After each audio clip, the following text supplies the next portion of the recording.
O livro de Salmos nos faz avaliar a nossa confiança em Deus.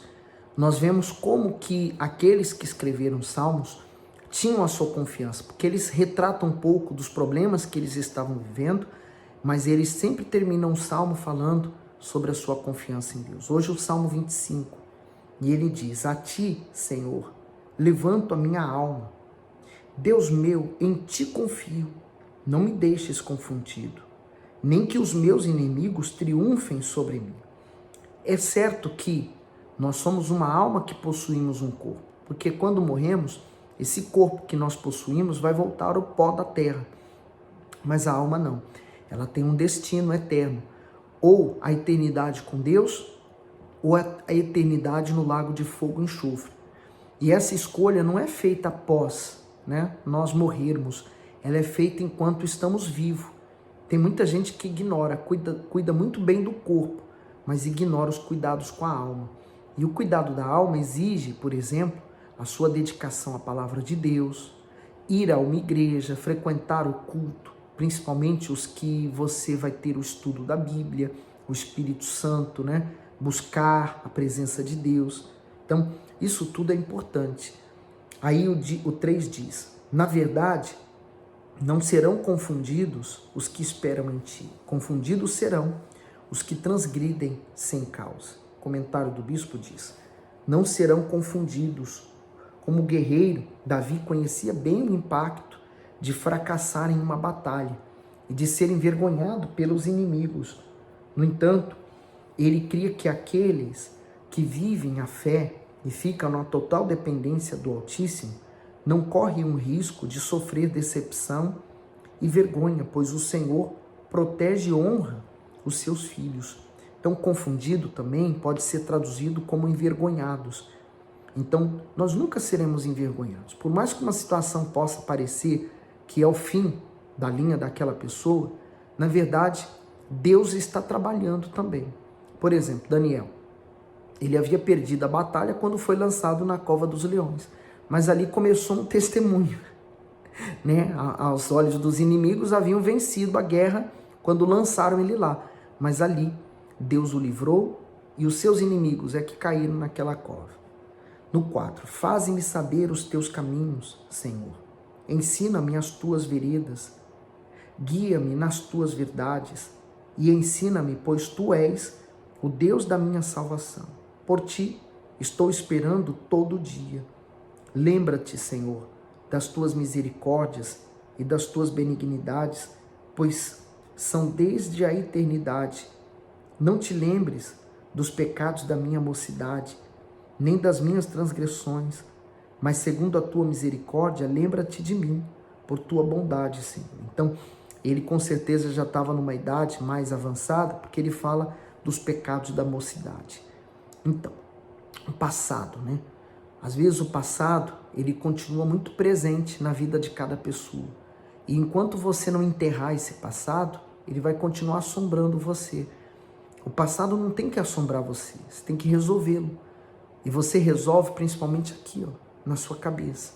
Quando você se liberta dele, quando você resolve essas questões. Por isso que o Espírito Santo, ele não atua no coração, nos sentimentos, ele atua na razão, fazendo você pensar. No 8, bom e reto é o Senhor, por isso ensinará o caminho aos pecadores.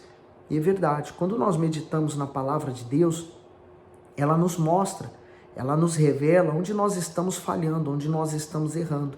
E temos a oportunidade de consertar. Há quem leia, medite, ou vai numa reunião, ouve o pastor falando, as palavras entram no ouvido, saem no outro. Que não seja o seu caso.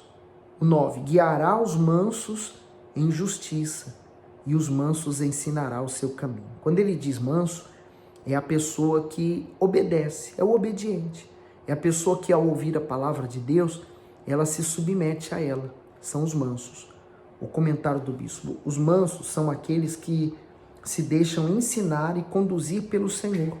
São os que têm desejo de aprender e mudar. Isso contrasta com o arrogante, que escolhe o seu próprio caminho e insiste em sua teimosia. Ao se comportar assim, ele despreza a direção divina e vive alheio a Deus. O 10. Todas as veredas do Senhor são misericórdia e verdade para aqueles que guardam a sua aliança e os seus testemunhos. Por amor do teu nome, Senhor, perdoa a minha iniquidade, pois é grande. Qual é o homem que teme ao Senhor? Ele o ensinará no caminho que deve escolher. Então, olha o que o temor a Deus provoca naquele que está obedecendo a Deus, né? Ele ensinará o caminho que deve escolher. Olha a importância de você se submeter à palavra de Deus, né? No 13, a sua alma pousará no bem e a sua semente herdará a terra. Quer dizer, há descanso, né? Quando nós obedecemos a palavra de Deus, ela nos guarda. Então há descanso, há paz. No 14, o segredo do Senhor é com aqueles que o temem, e ele lhes mostrará a sua aliança. O comentário do bispo diz o seguinte: o segredo do Senhor, aqueles que temem ao soberano Deus, são recompensados com um relacionamento profundo com ele. Essa intimidade é comparada a uma amizade bem próxima, cujos segredos do amigo, escondidos em sua palavra, são revelados aos que o amam. Esse privilégio não é para todos, mas somente para aqueles que respeitam o Altíssimo e se submetem aos seus ensinos. O próprio Deus falou assim: eu posso esconder alguma coisa de Abraão? Quer dizer, Deus não escondeu nada do que ele iria fazer. Assim também o Senhor Jesus revelou que ele revela para os pequeninos, para os humildes, para aqueles que abrem o coração, ele revela a palavra dele. E quando você entende a palavra de Deus, é tão maravilhoso, né? No 15, os meus olhos estão continuamente no Senhor, pois ele tirará os meus pés da rede. Onde você tem posto os seus olhos? Nas riquezas desse mundo? Hoje as pessoas, elas lutam ferrenhamente, com toda a força para ganhar dinheiro. Então os olhos dela estão voltados para o ganho, para o dinheiro, para a fama, para o dinheiro, para a família, para isso, para aquilo, para tudo. Quando na verdade seus olhos deveriam estar no Senhor. E as demais coisas vão sendo acrescentadas por Ele. À medida que Ele vai vendo a sua necessidade, Ele vai acrescentando. Por exemplo, Deus criou Adão, mas Ele viu a necessidade que Adão tinha de ter uma esposa. Então Ele criou Eva. Assim é Deus, né? Quando nós entregamos nossa vida para Ele, Ele vai vendo as nossas necessidades e vai acrescentando à medida que vamos nos entregando para Ele. No 16, olha para mim e tem piedade de mim, porque estou solitário e aflito. As ânsias do meu coração se têm multiplicado. Tira-me dos meus apertos. Então, olha a ansiedade, né? Ele falou assim: eu estou ansioso no meu coração. Quer dizer, ele está pedindo para que Deus venha trazer para ele o refrigério para a alma. E aí ele continua no 18. Olha para mim, olha para a minha aflição e para a minha dor, e perdoa todos os meus pecados. Olha para os meus inimigos, pois se vão multiplicando, me odeiam com ódio cruel. Guarda minha alma e livra-me. Não me deixes confundido, porquanto confio em ti. Guardem-me a sinceridade e a retidão, porquanto espero em ti. Redime, ó Deus, a Israel de todas as suas angústias. Então ele termina falando, né? Guarda-me a sinceridade e a retidão, porquanto espero em ti.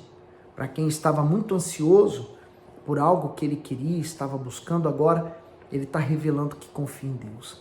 Que você venha seguir esse mesmo exemplo. Aprenda a depositar em Deus as suas ansiedades.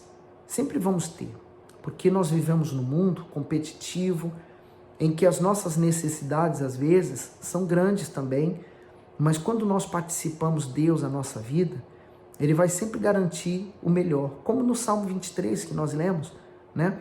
Ele se torna o pastor. E Ele, sendo o nosso pastor, Ele vai suprir as nossas necessidades, quais sejam elas forem, tá bem? Que Deus abençoe você. Manda esse salmo para alguém, não esquece disso não, tá? Fique bem.